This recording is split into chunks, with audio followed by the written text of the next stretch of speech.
My idiot roommate secretly moves in their friend for way longer than they should have, because now it's a few months later and I'm honestly at my breaking point, since after a really bad argument between all of us, I'm now at a point where I want them to leave and get out of this house, because I'm now very distressed and I don't feel safe. Here's what's going on. Okay, I'm gonna try to explain this clearly because it's been building up for over 2 months and finally it exploded. I am the primary and responsible tenant on our rental agreement. I'm the one with a stable job and the agreement is in my name. My flatmate is an actor with no stable income. And from the beginning, when we went to sign the rental agreement, I made one very clear rule. No guest should be staying more than 3 or 4 days. And everybody agreed. Well, she said she had a close friend who was going through a rough time and might stay for about a week. Now, I was uncomfortable, but I agreed, assuming it was temporary. Well, here's where things went really wrong. That 1 week quietly turned into 2 months. On the 1st of November, her friend secretly moved in at 1 o'clock in the morning with all of her belongings, just so I wouldn't notice. Bags were hidden under the bed, in corners, pretty much everywhere, and I only slowly realized that she had fully shifted into the space. On top of that, my flatmate's sister also shifted her belongings into the flat. No one asked me, and no one informed me, despite the fact that I'm the person legally responsible for the house. When I confronted my flatmate, she kept saying, "Oh, don't say anything to my sister, she'll feel bad. My friend will leave soon, she has nowhere to go and she has no money." And also, dates kept changing. First it was the 22nd of November, then the 30th,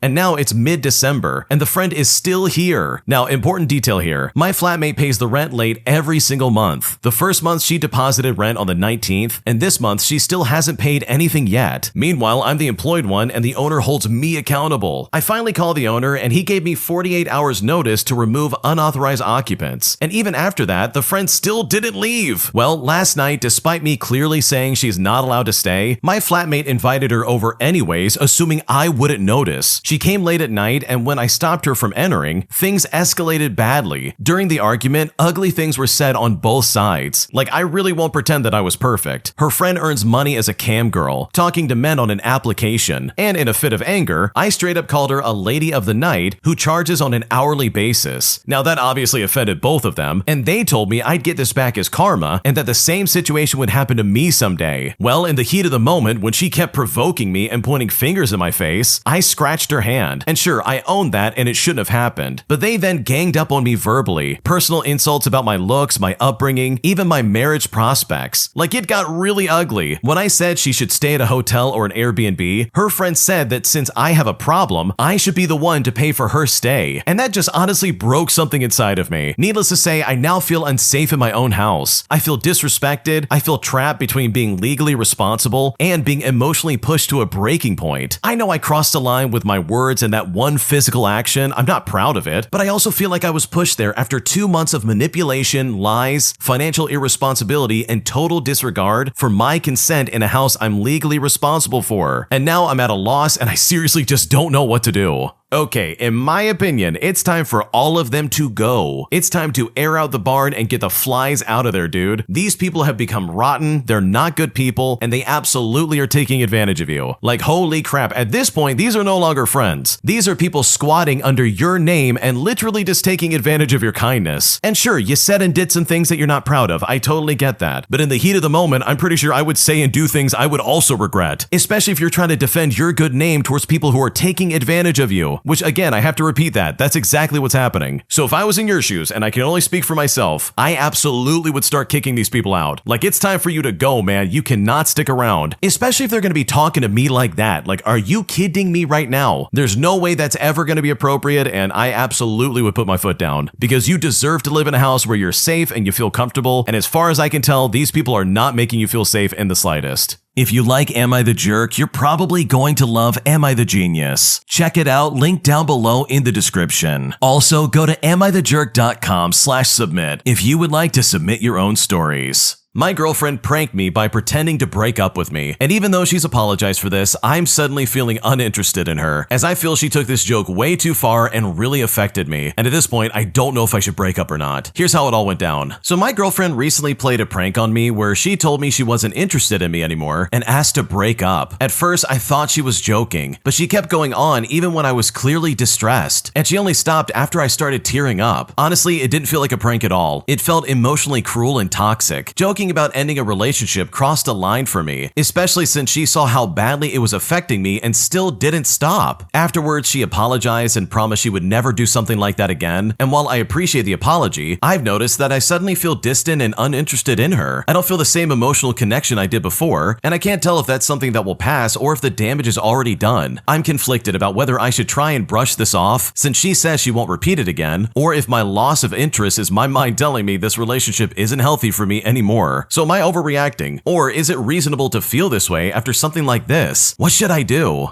Okay, I gotta be honest, if my significant other decided to do something like that, I absolutely would break up with them. I'm not saying that's what you should do, but I'm absolutely saying that's what I would do. That is cruel, it's toxic, just like you said, but also it kind of seems like she's testing the waters, trying to see like, oh, does he really care about me? And in my opinion, if you have to test your relationship, then holy crap, it's probably not meant to be. And in my opinion, the fact that she wants to play games is so immature. Seriously, why would you toy with someone's emotions like that? It's unacceptable, there's no good excuse, and in my opinion, if I was in your shoes, I absolutely would break up with her. Am I the jerk for asking my girlfriend to pay for her half of our vacation to Italy, even though I earn nearly twice as much as she does? Because right now she is calling me out on this and she's very pissed off. And at this point, I don't know if I'm making a mistake. Here's what's going on. Okay, so I've been with my girlfriend for almost 3 years now. We live separately but in the same city and have pretty different backgrounds when it comes to money. I grew up lower middle class and watched my parents budget every single thing. So now that I have a decent salary in IT, I try to be careful and plan ahead. My girlfriend grew up more comfortable. Her parents still help her sometimes, and her general attitude is more to think like, oh, money is for enjoying and that it'll all work out. I make about $90,000 a year and she makes about $55,000 a year. From the very start, I try to be generous but still fair. When we go out, I probably pay up to like 70% of the time. I cover Ubers more often, I pay the tickets when I pick the activity, etc. And she'll usually get groceries if I cook and pay sometimes for brunch. It never felt perfectly 50% across the board, but it also didn't feel like I was being used, more like I was just a bit more generous because I can. Well, a few weeks ago, we started talking about taking our first proper big trip together. She really wants to go to Italy for 10 days in late summer, and I also want to travel before we maybe move in together, so I was pretty excited. I did a rough budget based on flights, hotels, trains, food, and some tours, and altogether I estimated around $4,500 for the both of us, not counting shopping. I told her if we start saving now, it is doable, something like $450 per month for each of us for the next 5 months. She looked at the spreadsheet I made and kind of laughed and said, why are you splitting it down the middle like a business contract? You know you make way more than I do. I then said to her, well, yeah, but I already pay a bit more on dates and this is a vacation we are both equally enjoying. She then said that a real partner who earns twice as much as she does would just say, oh, I got us, and let her contribution be something small, like cheaper dinners or buying coffee. But I told her I don't want to start a pattern where every big expense automatically is on me, especially before we even share a home. I also mentioned I'm trying to pay off my student loans faster and build an emergency fund, so dropping over $3,000 on one trip while she only pays like $1,000 feels really off for me. She got really quiet and then said I was being stingy and transactional about love, and that her ex never made her pay for vacations. Ever since then, she has brought it up a few times in small snarky comments, like when I grabbed the check at a restaurant, she would say, oh, careful, you might need that money for your half of Italy. Now, I tried to compromise and suggested that we could adjust a bit based on income, like I cover flights and she covers her own spending money, or I take 60% and she takes 40%, but she said that still proves I'm keeping score, and that if we were serious, my higher income should benefit both of us without her having to ask or feel like it's a loan. Now, on the other side of this, my friend group is split. One friend says that I can afford it and that I should just pay more and enjoy the time with her, but another says that this is a preview of how finances will always be if we move in together, with me expected to carry everything. My sister thinks that the whole, oh, real men would pay for me thing is a giant red flag, and that if we do go and I pay more, it should be because I genuinely want to, and not because she's guilt-tripping me into doing it. I do love my girlfriend and I'm not trying to nickel and dime her, but I also don't want to set a precedent that I'll resent later. Now she's acting distant and says she might just go with her friends instead, since they don't make her feel poor, and I'm starting to question if I am being too rigid with this 50% idea because of my own money anxiety, or if her expectation that I fund most trips just because I earn more is unfair. So seriously, am I the jerk for asking her to pay her half of the vacation? Because right now I don't know if I'm in the wrong.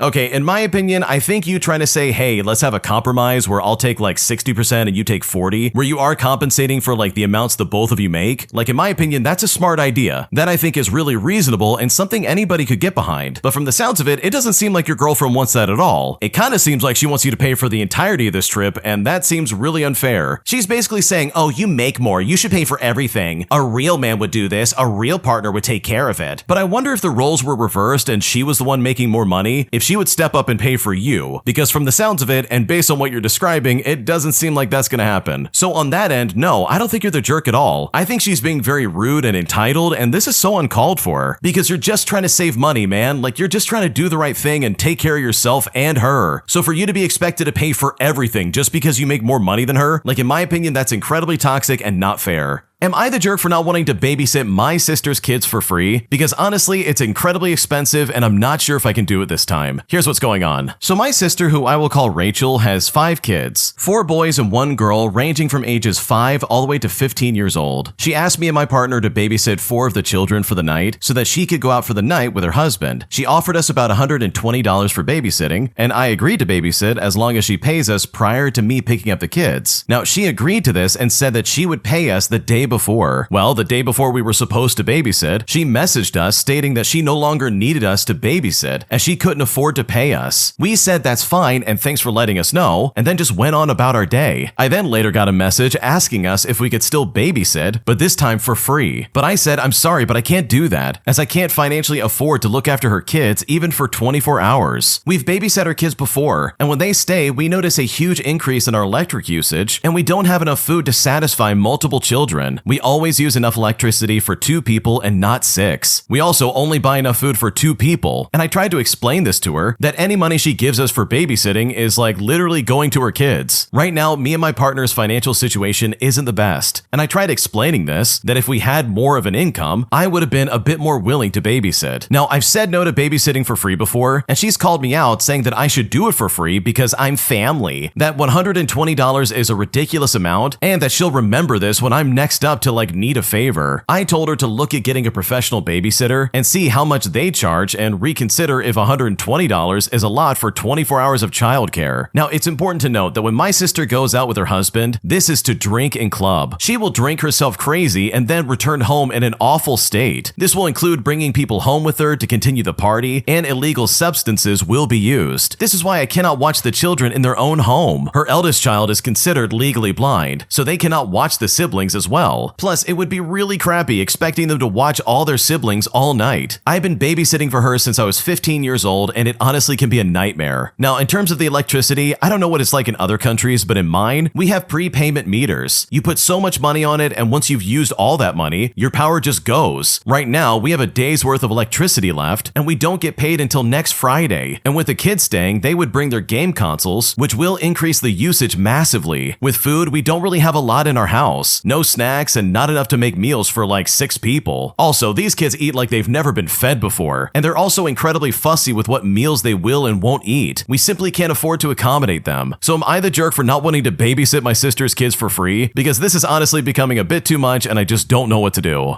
No, your sister sounds really selfish if I'm being completely honest. I can understand wanting to have like a night out and stuff like that, but if anything, it kind of seems like she wants her kids out of the house just so she can go crazy in her own home. And I don't know, that just seems really sketchy in my opinion. I guess if they were gonna do that kind of stuff, like sure, that might be the way to do it, but it also begs the question, like, dude, why can't you do that anywhere else? Don't do that in your home. You've got 5 kids. Like, do you not care about them? So no, you're definitely not the jerk. This is some weird, stupid behavior in my opinion. But most of all, like, you literally cannot afford to take care of all these kids. And in my opinion, she probably said she can't pay you in hopes that she could guilt trip you into doing it for free, which I think is pretty toxic and incredibly stupid. Am I the jerk for refusing to lend my car to my roommate after he totaled his? Because after he started to borrow it just a little bit in hopes that I would help him out, he started taking advantage of me and started to use it more and more while also taking care of it less and less. And at this point, I feel like I'm about to explode because I am so frustrated. And right now, I don't know what to do. Here's what's going on. Okay, so I live with my roommate, who I will call Mark for the sake of the story. We've been friends since college, and generally we get along well. We split rent evenly, we split the utilities, and overall we keep things pretty fair. there. A few months ago, Mark got into an accident and completely totaled his car. Thankfully, no one was hurt, but his insurance payout wasn't great, and he hasn't been able to afford a new car yet. At first, I helped out when I could. I gave him rides to work a few times, and I let him borrow my car once or twice when I was working from home. I was clear that this was temporary and only when I didn't need the car. Over time, though, it stopped feeling like a favor, and it started feeling like an expectation. He would tell me he was taking the car instead of asking me, and one time he brought it back almost empty and laughed it off, and another time he returned it late, which made me late for my own plans. The final straw was when he asked to take my car for an entire weekend road trip. And you know what? At that point, I just said no. I explained that I wasn't comfortable with it, especially after everything that had already happened. Mark got upset and said I was being a bad friend and punishing him for an accident, and he also pointed out that I don't use my car as much as he would and said that I was being selfish. And now as a result, things are tense at home. He barely speaks to me, and a couple of mutual friends think that I should just help him out until he gets back on his feet. I feel bad, but I also feel like my boundaries are reasonable. So seriously, am I the jerk here? Because I'm honestly at a loss. No, I don't think you're the jerk. This is honestly a situation where he is absolutely taking advantage of you. Like, this guy's clearly just saying, hey,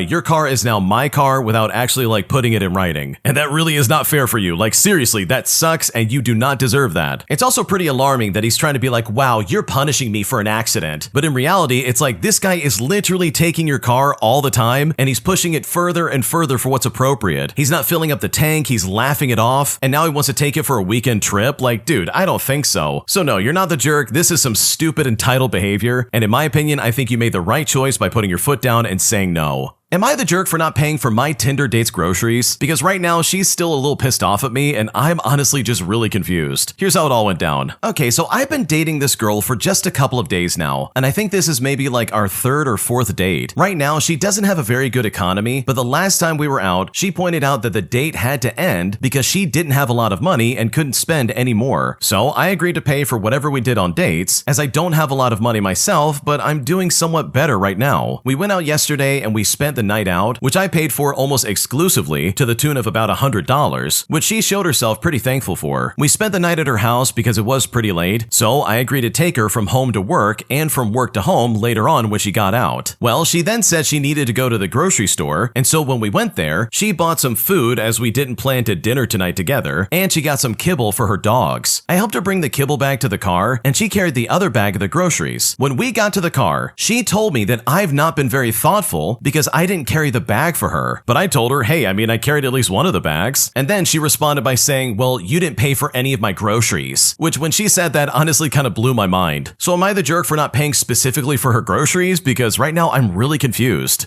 Okay, I gotta be completely honest. This seems like one of those slippery slope situations where they're trying to like test the waters and see how far they can kind of step over the line until you notice that things are not right. Because she literally tried to be like, wow, you didn't even pay for my groceries, even though you've already been paying for dates pretty much every night, while also trying to like demonize you for not carrying all the bags. So I think you're wise to see this as a red flag, because if I was in your shoes, I would feel the same way. My roommate's giving me the cold shoulder after I took my tabletop grill back home, because after she's used it and pretty much never cleaned it properly, I'm pretty sure she's pissed off at me, almost as if I'm punishing her in some way, because right now I'm honestly very frustrated and I don't know what to do. Here's what's going on. Okay, for a bit of context, I'm living in an apartment going to university with 3 other girls. I have a tabletop grill, and it was my first adult purchase with my internship money, and I take really good care of it. Well, my roommate here wanted to use it, so I gave her the rundown. Try not to use knives because it scratches the coating, clean it when you use it, and take care of it. I don't think I was very strict about it, and I guess that might have been the issue here, but I said that anyone could use it alongside my other kitchenwares. So the first time she used it, I think she grilled catfish, I'm not really sure, and as you can probably guess where this is going, she didn't clean it for a week. And I got annoyed about the fact that she left it like that, so I cleaned it myself because I wanted to use my grill. She then came outside when I was cleaning it and said she was busy at work and hadn't got a chance to clean it. But I just thought to myself, okay, next time I suppose.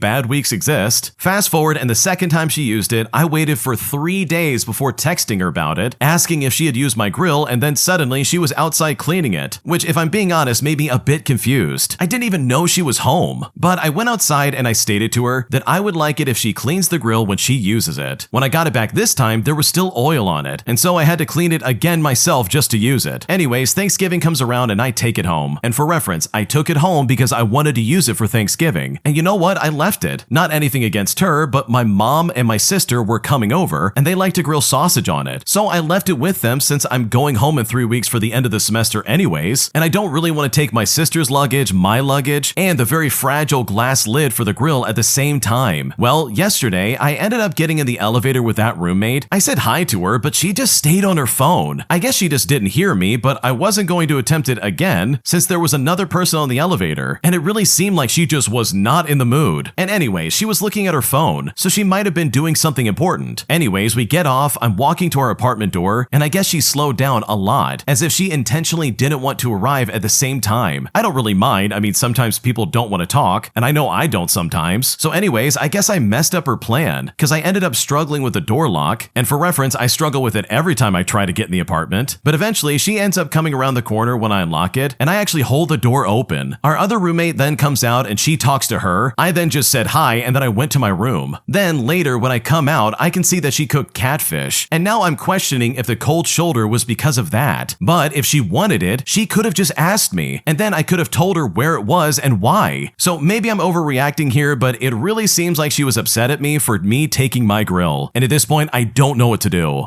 Okay, if I'm being completely honest, I think your roommate's being very immature, and yeah, she's upset with you. She doesn't have the guts to say it to your face, but she's mad that you took away the shared stove and now she doesn't get a chance to use it. But like, dude, if she would just communicate and be like, oh, did you take it home or something like that? You could explain, oh yeah, I left it there since I'm taking it home anyways for break. But instead, she wants to act like a teenager still despite being in her 20s, and that is not your problem. So in my opinion, if she wants to act weird, then go for it. You're not the one at fault because she clearly never took care of the grill in the first place, and if she wanted to enjoy it more, then maybe she should have cleaned it better. My wife has been having a secret affair and has been cheating on me for quite a while. But now that she found out that she's pregnant, I've decided to kick her out of my house once and for all. But now family and friends are coming back saying that I'm overreacting and that I should help a pregnant woman in need. But right now I am so angry that I seriously just don't know what to do. Here's what happened. This story also came from the Am I the Jerk subreddit. Check the links in the description if you would like to submit your own story. I'm a 24-year-old female, and my wife and I have been together for several years. We met in college and our connection was instant. Over time, our relationship grew deeper and we decided to get married about a year ago. We've always been each other's best friends and confidants, and I truly believe that we were meant to be together forever. We've talked about starting a family, traveling, and growing old together. A few months ago, I started noticing that my wife was acting differently. She became more distant and secretive, and I felt like something was off, but I couldn't quite put my finger on it. I tried talking to her about it, but she always reassured me that everything was fine and that she was just stressed out from work. Now, I wanted to believe her, so I just let it go, thinking that maybe I was just being paranoid. However, a few weeks ago, I accidentally saw a message on her phone that confirmed my worst fears. She was having an affair. The text messages were explicit, and it was clear that this wasn't a one-time thing. When I confronted her, she broke down and confessed to everything. She had been seeing this person for a few months, and to make matters worse, she told me that she was pregnant with their child, and I was completely shattered. The woman I loved, the person I trusted more than anyone else in the world, had betrayed me in the worst possible way. I could not even process the fact that she was pregnant. It was like a nightmare that I could not wake up from. After the initial shock wore off, I realized that I couldn't stay in this marriage. The trust was broken beyond repair, and I didn't see any way that we could move forward. I told her that she needed to leave our home. I know she's pregnant, and I know that this is a difficult time for her, but I couldn't bear the thought of living under the same roof, especially after what she did. I didn't yell or scream, but I just told her calmly that she had to go. Ever since then, our mutual friends and even some of her family members have reached out to me telling me that I'm being too harsh. They argue that she's pregnant and needs support, and that I should stand by her despite what happened. They've tried to make me feel guilty, saying that I'm abandoning her when she needs me the most, and some have even accused me of being heartless for kicking out a pregnant woman. But from my perspective, she's the one who broke our vows and betrayed our relationship. I am heartbroken, and I don't feel like I owe her anything after what she did. I need time and space to heal, and I don't think I can do that if she's still in my life. I have offered to help her find a place to stay, but I just cannot have her here. So am I the jerk for asking my wife to leave after she cheated on me and got pregnant? I know it's a tough situation, especially with the pregnancy involved, but I don't think I can move past this betrayal. I'm not sure if I'm being too harsh or if my feelings are justified. What should I do? Wow, there is no way that you're possibly the jerk in this situation. First of all, any mutual friend or family member that is seriously saying, oh, come on, stop being so harsh on her. She only cheated on you. It's not that big of a deal. You need to support a pregnant woman. Like, what are these people talking about? They have this all backwards. Because the original poster, in my opinion, should only have to support their child. Like, this lady cheated on the original poster. They got pregnant and now they're stuck with that. And now they're like, oh man, I've completely messed up my life. So in my opinion, if we really want to support this lady who got pregnant, then maybe it's time for the mutual friends and family to step up. I always love it whenever people who are like trying to defend somebody who cheated or somebody who did something wrong to another person by basically implying that the person who's offended is actually the person at fault instead of the person who stole or cheated or lied or whatever might be going on. Like, this is a classic case of people victim blaming in like the worst way possible. And if I was in your shoes, I would not stand that for a second. I would not allow these people to try and guilt trip you into taking your wife back into your life. Because trust me, if I was in your shoes, I would have done the exact same thing. If you like Am I the Jerk, you're probably going to love Am I the Genius. Check it out, link down below in the description. Also, go to AmITheJerk.com/submit if you would like to submit your own stories. My sister is trying to plan her gender reveal party on my 21st birthday, and right now I am very upset, and at this point I seriously don't know what to do. Here's what happened. I'm a 20-year-old female, and for a bit of context, I live in an entirely different state from my family. I've been away from them for about 8 months, and I visited maybe about 2 times. I am turning 21 in a month, and I have a birthday trip planned with my roommate. We were originally going to go to Disneyland and then meet up with my mom and sister in Las Vegas, but these plans changed since finding out that my sister was pregnant and she can't fly. So instead, my mom is flying me and my roommate home for my birthday. After I got the flights, she told me to talk to my sister since she wanted to go to a restaurant that we had been to before for my birthday. Well, today I received a text message from my sister asking when I'm going to be home so that she can plan her gender reveal. I gave her my dates and she asked me what time I get in on my birthday. I ask if she's trying to plan her gender reveal on my birthday, and she tells me it's the only day that works for everybody. And by everyone, I mean about 14 plus people. Well, I tell her that I will not be going if she decides to do that. She then gets upset with me and asked me why. And at this point, I put my foot down and I told her no again, to which I receive one final message. Are you sure? Because that's the only day that works with everybody else's schedule. Otherwise, we're gonna have to do Saturday the 31st if you won't go that Sunday. But the thing is, that Sunday is my birthday. She seems to see nothing wrong with the entire situation, and I am seriously at such a loss for words. What should I do? Yeah, your sister does not sound very smart, because it sounds like she can have the gender reveal party on the 31st, and you can still have your birthday party on that Sunday. Like, seriously, that sounds really annoying, and I don't blame you for getting upset. She can also do this on literally any other day besides your birthday. Like, seriously, your sister is just coming off as incredibly entitled and very selfish. I also find that gender reveal parties are really stupid in my opinion, so if you really wanted to be petty, just don't show up. Spend time with your friend and have fun with, like, I don't know, literally anybody else. But if she really wants to push and be like, oh no, we're doing this on your birthday, then in my opinion, I would just go off and do my own thing. I would not allow this lady to take away from your birthday party, especially your 21st birthday party, which, you know what, in my opinion, that is a big deal. So hopefully your sister can like come to her senses and be like, oh, maybe I shouldn't do this, because what she's trying to do right now, in my opinion, is incredibly toxic. An entitled old jerk ramps me with their shopping cart, screaming that I'm going too slow and I need to get out of their way. And despite the fact that I tried to talk reason into this guy, he refused to listen, choosing to instead hit me with his cart harder and harder. And I've honestly never been more angry at anybody in my life. Here's what happened. Okay, so this happened a few weeks ago. I ran into Trader Joe's to grab a couple of things before the weekend, and one of the things that I was asked to get was a very specific kind of soup. Now, Trader Joe's was moderately busy, but for some reason, the seasoning and soup aisle was absolutely nuts. I waited my turn, and when I was up, I scanned the shelf to find the soup I was looking for. Now, I didn't see it, so I squat down to scan the lower shelf. Well, it was at that moment that this old entitled jerk proceeded to hit me with his cart. I wasn't paying attention, so I thought it was an accident. So I looked up and I said, oh, I'm sorry, I'll be just a second. To which this entitled jerk responded by saying, move it, you're too slow. And then he rammed me with his cart even harder. I then looked at him and I said in a calm voice, do it again and you'll see how fast I can actually move. He then got this smug look on his face and proceeded to ram me with his cart even harder. Now at this point, I saw a Trader Joe's associate moving towards us, but I was absolutely pissed. I had kind of an awful day, so I just stood up and mule kicked the cart into his middle section. person, sending him straight to the ground. Now, to be honest, in retrospect, I'm not proud of this, and I recognize not only was my response disproportionate to the offense, but I could have also injured this guy seriously. He was easily into his 70s and slightly overweight. Now, I'm not a big guy at 5'8", but I do run, I work out, and I generally take care of myself. The Trader Joe's associate helped him up and told him to leave immediately. He sputtered and pointed at me, and one of the associates just said, "We saw the whole thing, so please just leave." Now, reluctantly, he left and they approached me. The one gentleman introduced himself as the assistant manager, and he said to me, "Look, we saw everything, but next time, please just come get one of us." I then asked him if he needs me to stick around to make some kind of formal report, as in like call the police, but he responded by saying, "No, this guy has a history of coming in here and being rude and obnoxious to other customers, but he's never done anything like this. We're gonna talk to the manager and get this guy banned." I then thanked him and I paid for my groceries and then I left. And what's really crazy is that when I recounted this to my friends, over half of them had stories that were similar to this. So it really leaves me wondering what in the world is wrong with people, because this aggressive behavior is incredibly inappropriate. Okay, for starters, I am so glad you defended yourself. This guy rammed his cart into you multiple times. He did this on purpose and he wanted to hurt you. So in my opinion, the way you reacted was not disproportionate. Sure, you should have probably talked to an associate of some kind, but this situation kind of demanded something a little bit more aggressive. And in my opinion, if I was in your situation, I probably would have reacted the same way. Because there is a difference between someone accidentally bumping into you in the supermarket and someone intentionally trying to hit you in the head with their cart. One's accidental and the other one's like attempted assault. So I see no problem with you kicking that cart right back at this guy. Like, he's the one that started this inappropriate behavior. And just because this guy's in his 70s doesn't mean that you have to put up with this behavior for a second. I don't care if they're 70 or 17. Intentionally ramming into someone with a shopping cart, all because they're squatting down to check if there's soup on the shelf, is literally such an awful thing to do to somebody, and there's absolutely no excuse for it. Am I the jerk for telling my friend that I can't make her a wedding dress despite making them for 2 other friends, all because of the time that I won't have to make the wedding dress in the first place? Because right now she is very pissed off and claiming that I have favorites in our friend group, and at this point I really don't know what to do. I'm a 38-year-old female, and I'm a dressmaker with my own shop. It's been a custom in my friend group that my wedding gift to my friends who marry has been an original wedding dress made to their taste, and I've done this for 2 of my friends. I love my job and my friends, so it has been an easy choice for me. However, I am currently 26 weeks pregnant with my first child, and I'm now trying to lessen my workload as I prepare for my maternity leave and pass larger projects over to my employees. My friend informed me last night that she is getting married, and I was of course so happy for her and I congratulated her. She then asked if I would be making a dress for her, and I told her of course. I asked her for the date and she said it's going to be January 19th. And you know what? That was fine. It would be a year and 5 months away, which would be perfect. That would give me plenty of times to create the designs and to make it, and I expressed all of this to her, but she corrected me. She wasn't getting married January 19th, 2026 like I assumed, but instead it's going to be January 19th, 2025. Now, I was a bit shocked at this, and I told her that if that's the date that she's picked out, I would have to take back my promise, as there's no way I can make her dress in that time frame, as I'll not be too long postpartum. I asked her to reconsider the date if she wanted me to make the dress, pointing out that 5 months wasn't enough time to plan a wedding anyways, but she insisted that she still wanted it. Now, I didn't push it as it was up to her, but I made it clear that I will not be able to make her dress. Well, she didn't understand this at all, pointing out how I'll be taking off work soon anyways, and said that I could just use that time to make her dress. Now, I will admit in hindsight that I got a bit snappy here, and she likely didn't realize just how much work goes into a wedding dress, but I asked her if she had hit her head, and why she would think it's okay to ask me to put stress on my pregnancy for her wedding dress. Well, ever since then, she's been putting messages in the group chat calling me out for this, and saying how it's easy to tell who my favorites are, and that it's clear her feelings are very hurt. Now, at this point, I'm annoyed, but also I'm feeling a bit regretful about this. I can't trust my employees to make wedding dresses without me, as their skill level is just not up to par, but maybe I could have a rehearsal dinner dress made for her, or even a reception dress made to try and make up for the custom dress that she wants. So am I the jerk for not being able to make this dress? What should I do? Yeah, your friend is incredibly selfish. The fact that she thinks that you, while you're on pregnancy leave, can just make her a dress in what, 5 months flat? Like seriously, you are 26 weeks pregnant. You're about to give birth to your first child, and you're already under so much stress as it is. It is ignorant for her to assume that, oh wow, you're not making it because you don't like me. It's like, what are you talking about? This has nothing to do with liking or not liking you. you. But if anything, this literally is all about time. She's giving you no time to, I don't know, have a baby and also do this stupid wedding dress. And in my opinion, the fact that she's like, oh yeah, I'm gonna put messages in the group chat and call you out. Like if I was in your shoes and the second I saw that, I would have gone scorched earth and been like, oh, we're definitely not friends anymore and you will never get anything from me ever again. Because your pregnancy is no joke. You need all your time and attention towards that, and that really is the most important thing in your life right now. And the fact that she does not care about that, but only wants you to take all that time off to make a wedding dress for her, in my opinion, shows exactly how selfish she is and how little she thinks about you and your future baby. I canceled my fiance's dream wedding all because it was absurdly expensive. And now, after being pressured by both my fiance and her family, I now feel like I'm at a crossroads and I now don't know what to do. I'm a 25-year-old male and I've been with my fiance for about 5 years. We had one breakup a few years ago because I had a lot of personal things going on in my life, like a death in the family and a major surgery that reduced the mobility in my hand, which I was very bummed out about. She claimed that I neglected her and then she left me. It's worth noting that I'm not from the country that we live in and I have no family here and only have a few friends, whereas she has lived her whole life here and is much more well established. Long story short, 6 months went by and we bumped into each other and things sort of started up again, and they were going well for a while. Then in 2022, I proposed to her and we were engaged. We didn't start wedding planning until 2023, so I managed to get a good job and had a decent amount of savings while she was still studying, but then I lost my job due to an immigration issue, and essentially, I had to use all the savings I had to apply for the right visa. The month after I lost my job, she got a job. I couldn't find a new job while my visa was processing, which ended up taking about 6 months. So she chose a venue that she loved, and by January of 2024, I was already accumulating debt. The wedding that she wanted was estimated to cost around $30,000, and that's excluding flights and visas for my family to come into the country. I made it clear to her that this was not affordable to me, and she was putting an immense amount of pressure on me. Now, against my wishes, she paid the deposit for the venue and sent out invitations, all whilst constantly putting pressure on me to pay up at least half. I was already in a lot of debt, and I was living as simply as I possibly could to preserve money for food. As a result of me not paying, she involved her dad, who said some pretty nasty things about me, all while he himself lost his job and was on the verge of bankruptcy. This period went on for about a month, and her family offered to pay the majority of the expenses with the expectation that I pay them back. But I refused this after what was said to me and how I was treated. She was adamant that if the wedding didn't go through, then our relationship would be over. This was back in May of 2024, and ultimately the wedding was canceled. She was pretty upset about this and said some awful things to me, but stayed with me. I then continued my job search, and I told her that if she gives me some time to get a job and earn some money again, I will give her the wedding that she wants. And that was our plan. We stopped meeting as often as we used to, and there was a sense of awkwardness and often arguments. I finally did end up getting a job around my birthday towards the middle of the year, and just before my birthday, she decided to tell her friends the wedding was off, and she just completely ghosted me. This created some anxiety in me, as I had finally got a job after almost a year of being unemployed, and she also ditched me on my birthday, which was really rough. I eventually spoke to her on the phone, and she was already quite intoxicated and proceeded to tell me that it was over and she doesn't want this anymore, and it took her time to finally process it. She swore at my family and me for manipulating her and doing her dirty. After that conversation, I just stopped texting her, and she has blocked me on social media, and from what I heard, she is going in heavy on the partying and the drinking. It's worth noting that before canceling the wedding, I did tell her that I would pay her back for the deposit and we could have a smaller and simpler wedding or just delay it, but she outright refused to accept this. I still wanted to marry her, but it seemed the wedding was more important to her than the marriage. I think it's also important to note that she often threw back in my face about how small her ring was and how she didn't even like the proposal. Now, it's important to note that where I come from, we are legally married but not religiously married, as that was the point of the upcoming ceremony, which is important in both of our cultures. So divorce in this sense means legal fees and a lot of documents. Secondly, I am getting a lot of comments implying that I used her for immigration purposes, which is sort of hurtful because I was happy to return to my home country, and I may still do so due to the lack of support that I have here. She is the one that pushed for the legal marriage so that we could be in the same country, and I was against the idea. Regardless though, I am now in debt, and I have to work to pay all of that off. Before the legal ceremony, when she was unemployed, she explicitly said that she doesn't want financial strain on her family or on mine. But this quickly changed as my bank balance drained in legal costs, and hers rose as she got a new job. And please, Ladies, keep in mind, I was clear and explicit about wanting a small wedding, as most of my family would not be coming anyways before we legally got married. So this all is honestly such a mess, and I seriously don't know what to do. Wow, the pressure that she put on you, as well as what her family put on you to try and get this wedding going, in my opinion, is insane. That is so inappropriate, and it's so inconsiderate of your situation. You literally don't have 2 pennies to rub together, and these people are expecting you to pay thousands of dollars at the bare minimum just to get this wedding going that you're not even ready for. Like, I'm kind of glad that things broke off between the two of you, and hopefully you're able to get away from her completely, because the way she's acting is honestly insane, and I'm truly sorry that you have to deal with this in the first place. Am I the jerk for returning the bag my husband bought me, all because I didn't want the rude sales assistant to get any commission off of our purchase? Here's what happened. Okay, I want to start off by saying that I've never experienced a sales assistant being so rude to me before, so maybe I overreacted here, but last week I was looking for a birthday gift. There was only one free sales assistant, and I could tell that she didn't want me to approach her, as she was intentionally avoiding eye contact and walking away when I was close. I waited about 10 minutes in hopes that anybody else would show up and be free for me, but they weren't, and it was getting late, so I approached the original assistant. Well, she pretty much just brushed me off without helping me, so I went back to browsing on my own, as my husband was going to meet me there. But when my husband arrived, her entire demeanor changed, and she suddenly wanted to do her job. I was looking at a bag that I would have bought for myself if it wasn't for the rude sales assistant. My husband asked me if I wanted to get it, but I said no, as the rude lady would have been the one to benefit from the commission, because at this point, she had come over and was offering to help us out. Well, a few days later, my husband surprised me with the exact same bag. I asked him if he got it from the same place and if it was with the same sales assistant who helped him before. Well, that's when he told me that it was. So I told him that I wanted to return it. He knows that she was rude and dismissive when I tried to ask her for help, but he still didn't want me to return the bag, as he said that I would be missing out because of a random stranger. To him, the commission isn't a big deal, but I don't think she should benefit after how rude she was. If he had bought the bag with a different sales assistant, I would have kept it, but since he didn't, I returned it. And now he's upset because I returned his gift. So am I the jerk for returning this all because of that stupid lady at the store? What should I do? No, I don't really blame you for returning the bag, especially when you have a sales assistant acting really rude and dismissive. And she only perks up when your husband shows up. Like, seriously, that's already super inappropriate, and I don't blame you for being upset. It's also unbelievable to me that your husband didn't buy this from literally any other sales assistant. Like, why did he go to the sales assistant that he knew was rude to you in the beginning? Like, does he have a bad memory or something? Like, why would you do that? And sure, maybe it was a little bit petty to return it all because you wanted to get back at this sales assistant, but at the same time, I don't blame you for going back. And in my opinion, I would definitely go to a store manager and explain the situation, because that lady's poor attitude lost a sale, and that is not fair for you in the slightest. My entitled, creepy grandmother not only cannot accept the fact that I'm a grown adult, but also is claiming to anybody within earshot that my future twins actually belong to her. And after dealing with some really creepy comments, as well as some awful behavior by my grandmother, I'm now left at an impasse, where right now I seriously don't know what to do. Here's what happened. Okay, so I feel super conflicted. I'm a 25-year-old female, and my 69-year-old grandmother simply cannot accept the fact that I am grown and acts incredibly entitled to my children. She is genuinely nice most of the time, but there are things that she does frequently that really aggravate me. For some background, I'm the first grandchild, and I'm definitely the favorite. And trust me, I am not saying this to brag. My mom had me when she was 17 years old, and my biological dad nor any of his family ever had anything to do with me. This meant that she's the only grandmother I ever had until my mom married my stepdad when I was 8. My mother and I lived with my grandmother up until that point, and even after we moved out, I would still visit her or spend the night with her all the time for years. I sort of slowed down on visiting all the time when I began college because I had a full-time job as well. For the past few years, I will typically see her maybe once or twice a month, and each time I talk to her or whenever I visit, she will make comments about how she's sad that I don't spend the night with her anymore, or that I just don't visit as much, despite me being a 25-year-old married woman with literally 2 kids on the way and a job. She complains that I don't call her enough, but the phone literally goes both ways. In her words, she sits at home and does nothing all day, so why would she not think to call her family members or something like that? Despite my age, she still treats me as a literal baby. She will occasionally start rubbing my butt and start singing a nursery rhyme, which is something she used to do when I was a baby. Every time she does it, I jump and I move forward, and she'll say to me, "Oh, don't act like that. You used to laugh laugh and laugh when I would do that. And I would say, yeah, when I was a toddler, but I'm 25 now. And she'll say to me, you're always going to be grandma's baby, and I'll rub it and pat it whenever I want. And then she'll just start laughing. One time, my grandmother, my mom, my sister, and I all went on vacation together. We shared one hotel room with 2 beds, and my sister was in the bathroom and I wanted to change, so I told my mom and grandmother not to look my way because I was changing my clothing. My grandmother then said to me, I'm gonna look. So I was like, why? And I let out an uncomfortable laugh. And she said to me, it's not like I haven't seen you naked before. So again, I reiterated, well, that's when I was a kid, but I'm an adult now. And she just laughed at me. It's like in her eyes, I never aged past the age of 10. She will be shocked and stunned when I suddenly like something that as a kid I used to hate. And the same thing applies vice versa. For example, I used to hate salads as a kid, but in my 20s, I eat them all the time. She refuses to believe that I really like salads because 15 years ago I didn't. When she is finally convinced, she gets sad. She says things like, I can't believe I don't know what my girl eats anymore, which I know isn't a huge deal, but paired with everything else, it's just another thing that really bothers me. Anyways, when I announced I was pregnant with twins, I announced it to all of my grandparents at once in person. But once I did this, my grandmother shrieked with joy, and she began sobbing right there on the spot. She then literally got in my step-grandmother's face, pointed and said, those are my babies, you hear me? They are mine. And my step-grandmother just sort of stood there and said, well, I guess I should be congratulating you then. And my grandmother says, they're more like my grandbabies than great-grandbabies. And since I raised this girl, she's more like a daughter. Now, my mother gets a little uncomfortable by this because while I did live with her for the first 8 years of my life, this doesn't replace my grandmother as my mother. My mother later asked me who I wanted to be at the hospital when I gave birth, and my grandmother interrupted me and said, I will be at the hospital just to let you know. And I just looked at her wide-eyed and I said, I didn't say you could come to the hospital. But she just looked at me and said, oh, I know. I'm just saying that I will be there. And all of this has been amplified throughout my pregnancy. She refers to my children as her babies. She tells me that I shouldn't do certain things, such as carry a 5-pound duffel bag, all because I'm suddenly hurting her babies. Eventually, my mom, my grandma, and myself went baby clothes shopping, and there was a shirt that said Mama's Boy or something like that. And she pointed it out and said, you don't even need to worry about buying a shirt like that. They're going to be Grandma's boys, so I'm settling that right now. She even refers to them as her babies to other people. I was at her house with my mom, and my great aunt called my grandmother. My great aunt asked, have you had your babies yet? And my mom, who was stunned, asked, wait, what? Well, my grandmother then turned and pointed to my stomach and said,